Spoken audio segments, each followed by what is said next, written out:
guest today has more than 15 years experience as a strategic cyber intelligence analyst supporting U.S. government, civilian, and military intelligence organizations, as well as the private sector.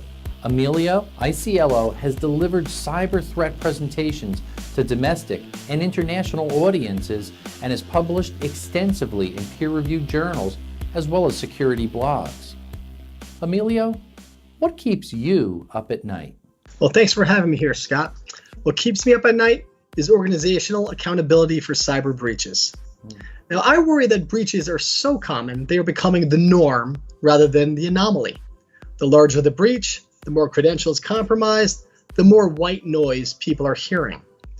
Organizations seem content waiting until they suffer a major breach before they start to engage in more robust security practices. And what's worse, organizations that we think and would expect to be able to protect our personal information have failed to do so. The OPM and Equifax breaches are two perfect examples of this, and especially for the latter. And we are so reliant on our credit scores to make large purchases, to get credit even, that this breach exposed the very information on which our scores are based on.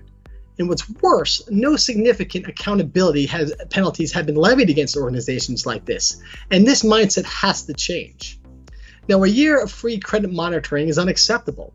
CEO firings and or forced resignations have not made any significant impact in implementing substantial change to cybersecurity practices. Now, in this way, I think the Europe's General Data Protection Regulation has it right by putting citizen personal information as a primary security concern. Companies failing to adhere to these guidelines and mandates risk incurring massive penalties. And this is a good message to send across. Now, I think it's time to have similar regulations in the United States to demonstrate our commitment to protecting the individual first. Yeah, well said, Emilio. Hey, where can our viewers learn more about you and maybe some of the services and things that you're doing?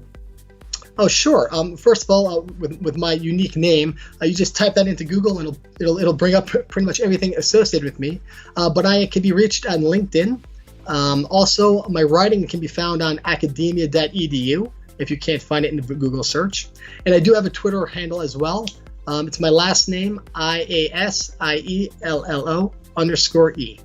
Beautiful. Great. Well, thanks again for being on. Really appreciate it. Thank you for having me.